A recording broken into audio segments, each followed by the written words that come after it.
नमस्कार, मैं रुचि। आप देख रहे हैं जनसंदेश टाइम्स। देश के 5 राज्यों में चुनाव चल रहा है। इस चुनावी मौसम में हर बड़े से बड़े मुद्दों पर हिंदुत्व, हिंदू और श्री राम का मुद्दा भारी पड़ रहा है। बीजेपी की तो विचारधारा और बुनियाद ही हिंदुत्व पर टिकती है। इसी हिंदुत्व के बलबूते वो पिछले 10 सालों में केंद्र से अलग अलग राज्यों की सत्ता साधने में कामयाब हुई। यही वजह है कि विरोधी पार्टियां अब बीजेपी के इस फॉर्मूलों में सेंध लगाने की कोशिश कर रही हैं। पिछले कुछ सालों में कांग्रेस ने बीजेपी के हार्ड हिंदुत्व के मुकाबले अपनी सॉफ्ट हिंदुत्व की एक इमेज तैयार की है। अब विधानसभा चुनाव में और 2024 के चुनाव से पहले पार्टी के दिग्गज नेता अपनी इसी इमेज को धार देने की कोशिश कर रहे हैं। मध्य प्रदेश चुनाव में भगवान राम, हनुमान और रावण के भाई अहिरावण की एंट्री हो गई है। बुधवार को कांग्रेस महासचिव प्रियंका गांधी इंदौर के सांवेर विधानसभा सीट पर जनसभा करते हुए राम कथा के जरिए भारतीय जनता पार्टी पर हमला किया और रामायण के प्रसंग के साथ कांग्रेस के साथ धोखा देने वालों की भी सबक सिखाने की अपील कर डाली। प्रियंका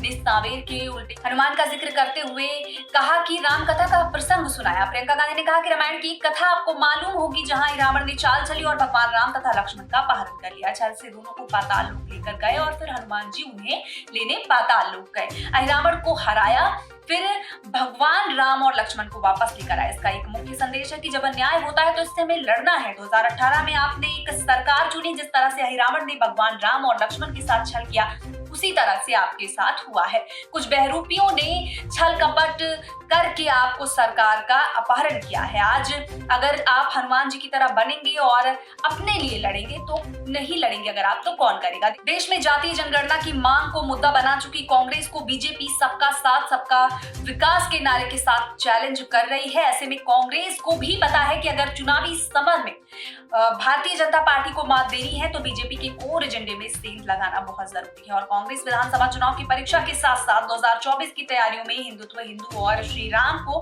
मजबूती के साथ जनता के सामने परोस रही है। कांग्रेस की रणनीति कहीं ना कहीं बीजेपी के लिए टेंशन लेकर आई है।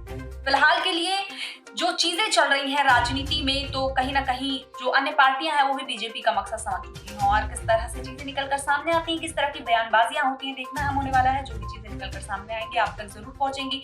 तब तक के लिए हमारे साथ बने रहिए और देखते रहिए जनसंदेश टाइम्स।